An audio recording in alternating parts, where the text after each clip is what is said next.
Welcome to Practical Access. I'm Lisa Dieker. And I'm Rebecca Hines. And So Lisa, it's my turn. today I hope it's all about me. It is. So we're doing, I have to call it a few of our favorite things. And shocking, for those of you who don't know us, we don't really have a lot in common except core philosophies, and we're really good friends. But we happen to both like co-teaching and inclusion. So I'm going to ask you, similar to some discussions we had with me, about your favorite tip. My favorite co-teaching tips. Well, I will tell you, everything I know about co-teaching, I learned on the job. And my very first experience, I was interviewing for a job. They said we were co-teaching, and I said, well, what's that? And they're like, oh, don't know, but good luck. You guys are going to create it. And I'm like, what? They said, yeah, you guys just come in, you're going to get in there together and start teaching. And it sounded ridiculous to me. I was not necessarily of a mindset that co-teach, as a model, I didn't care about it. I actually liked being in my own little setting. I taught kids with EBD, and I thought, oh, I'm going to keep them safe over here. And so I didn't actually want to co-teach. But once I heard that there was this opportunity to go in there and collaborate, I was working on my PhD at the time, and I thought, well, why not? I mean, I got to see this. Yeah. I just got to see what it looks like. It sounded like a train wreck. So immediately, I could see two things. And this is just, again, from experience. For me, because we had no direction, nothing, it was the hardest thing I ever did as a teacher to come into somebody else's room because, hey, I'm the boss, man. I come in and it's your room, and I'm like, what? Yeah. Like, what am I even supposed to do in here? And teacher to teacher, I was middle school, so I'm working with all these different personalities and figuring people out, and where do I stand, and when do I talk? Yep. It was very tricky. So that was one thing that I lived right away. But the other thing I saw right away is that across the board, and again, I was responsible for the kids with EBD, but when you walked in to our classroom, you could not tell who were the kids with disabilities in our co-taught classroom. And so I could take those same kids, because I had one pull-out class of, social emotional, and they were horrible. Everybody's fighting, arguing. But once they were in, with their peers, they didn't necessarily exhibit those same behaviors. Side note, I'm not saying there were never any behaviors. Absolutely. Absolutely. But from the beginning, it was clear. So as I have advanced in my field, one of the things that I have tried to do is to give teachers the license to be experts at what they're truly experts in. Because initially I thought, I can't co-teach math because I don't know math. Yeah. I can't co-teach social studies. I don't know. So I intentionally did not major in social studies. For a reason. Right. Or math. Yeah. So, going in and being expected. So the very first thing that I learned to do was to create a pattern based on my expertise. So that's my first tip. I always tell teams, listen, you don't have to both be good at the same thing. Right, absolutely. The key is to figure out how to layer in what I'm good at with the things you're good at, so that at the end of the day, we have learning gains for everybody. And as you always say, we also feel good working together, so it has to feel better than all of it feels in some cases. So and it's funny because, I was the first in my building, but I had done my master's thesis on it, so I was pretty sure I knew what I was talking about. Yeah, right. She's always sure she knows what she's talking about, no matter what it is. But what was funny is nobody wanted me because of the kids I worked with. Yes. So, again, it was that time of tension of saying, I want to be in there, and same thing. The kids magically, I think my favorite statement was when we went into a science class, the kids are like, all misbehaving in the science class, and my student said, there's a new sheriff in town, you will not be acting like that anymore. And I was like, oh, well, good. But again, I think that's exactly what you said, is how do you get into the room and get started, and then the impact it makes, which is a great tip of having that schedule and routine. And so I developed, a pattern that was very workable for me, and it's the one that I share with everyone, and I probably get the most feedback on, wow, at least that makes it doable. Yeah. So nobody was saying a new sheriff was coming, because I'm not that person. But well, you were co-teaching with my science person. That would be why. The best science teacher ever, but no behavior management. And so but I'm taller and louder, so I get. So I am good at getting kids ready. I understand establishing anticipatory set and getting kids in a place where they're ready to hear something new. Absolutely. So I created a system where I was always the first one to talk every class period. And we established this before school even started. I said, this is your classroom and your name's on the board and on the door. So when we start, let me say hi.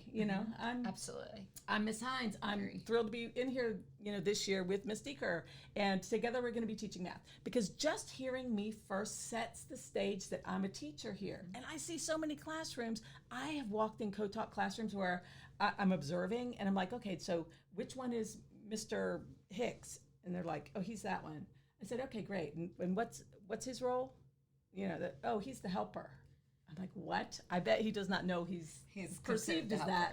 Yeah. 6 months into the school year. Yeah. So it can't be that. Absolutely. So having a presence with immediacy, and I'm good at guided practice, and I'm good at closing. I don't have to know your math. I can listen to your lesson and create a quick closing statement. Absolutely. And I see a lot of classrooms, gen ed classrooms, where we run out of time and we don't hit the closing. And we know that closing quick review is critical. So I would always come in, I would do the anticipatory set. You always talk about having a sidebar. Some days it was literally me walking in the door and saying, Brian, what are we doing today? Absolutely. And he's like, order of operations. I've got a problem on the board for you to introduce. So I don't have to show them how to do it. I just have to say, hey, everybody, glad you're here. Let's get started. Let's get going. Mr. Makovic is over there. He's taking attendance. He's doing all these other things. But I'm the one who's saying, let's get ready, get this out. Let's try this problem first. I'm going to set a timer for 1 minute. And let's see what you have. Absolutely. And so at least I'm getting them going, and I'm bringing some energy that he may or may not normally bring. Right. Now, when he comes in with his content and to go over the answer, I don't go over the answer, Lisa. I don't know how to work that problem. But I can get them ready to go. Yeah. Now they're hearing a new voice. Right. And hearing another voice reactivates them as learners. Yeah, absolutely. So now that he's coming in hard with his content, he's not doing all of that, he brings his content presentation.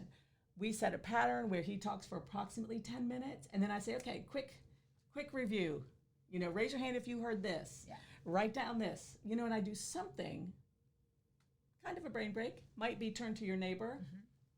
All Brian needs to know is, here are your sequences of presenting, and I'm going to layer in guided practice, I'm going to layer in quick brain breaks, and they're going to come about every 10 minutes. And I know one of your ideas that you often suggest too is like a mini menu.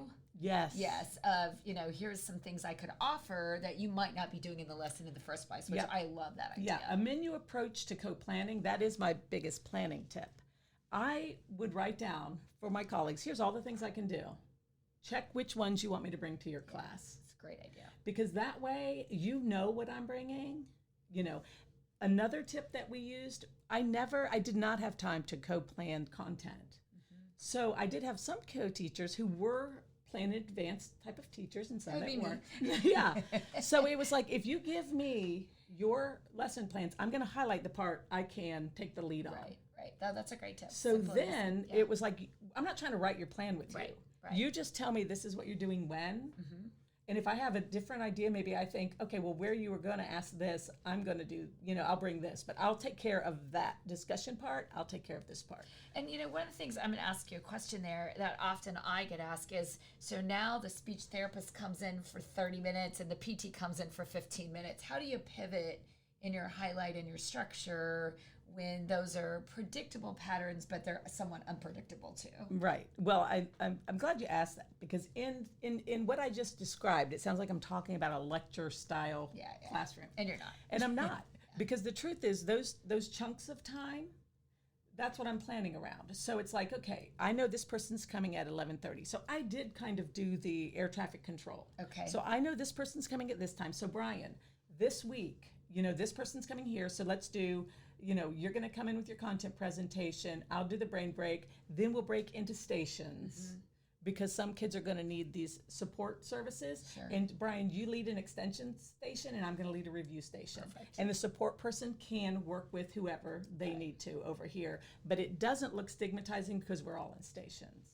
Yeah, and one of the things I'm really big on is to have an extra, like a enrichment station, Absolutely. a remediation, so that kids can do a repeat station. Yes. Because I think often if the speech person is coming in and working on decoding, why can't the kids stay with them for all 3 rotations? That really needs deep decoding work. Because wow, we have this person for 1 time a week. So right. Yeah, and the extension piece, I will say, I'm glad you mentioned that, because when I do observations of any classroom, whether it's co-taught, whether it's, single teacher, extension is the piece I see people missing.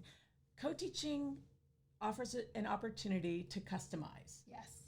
Very And I am just as concerned about the kids at the top Me too. as I am Yes. the ones who are struggling. But I guarantee you, I walk into classes all the time where it's the same 3 kids answering questions, and they already knew the content coming in. Yeah. So if we have something planned for extension and we know somebody knows something, it's okay to say, okay, here's today's extension activity. Caveat, I encourage people to offer extension activities as a choice, but make them about 2 grade levels above what you're at. Because there are kids who are gifted in some of these classrooms who can be working 2 grade levels above. And only 1 or 2 people are going to choose, oh yeah, instead of writing another 5-paragraph essay, sure, I'm going to write an article to submit to this online thing. Almost nobody's going to choose it, but a couple might. Yeah, and I'll close my tip, just kind of aligned to that, is I have this great teacher that she has a help station, which she goes to when kids are doing more discourse, and she has a go to college station, that if you get everything done and it's perfect, you get the chance to go do this stuff. But if you need help, you can't go to college. I love it. And I love the language of it. Yeah. And the important thing is anybody in the classroom can choose to go to college. And people often say, well, kids feel bad if they don't go to college. I'm like, well, no, because they say, I'm not ready yet. I don't feel like going to that. I don't want to work at that level. For me. So anyway, but that's yeah. So, well, we hope that was some great advice, some great tips, Becky. Thanks for that structure and routine. And if you have questions, please send us a tweet at Access Practical, or join our Facebook page at Practical Access.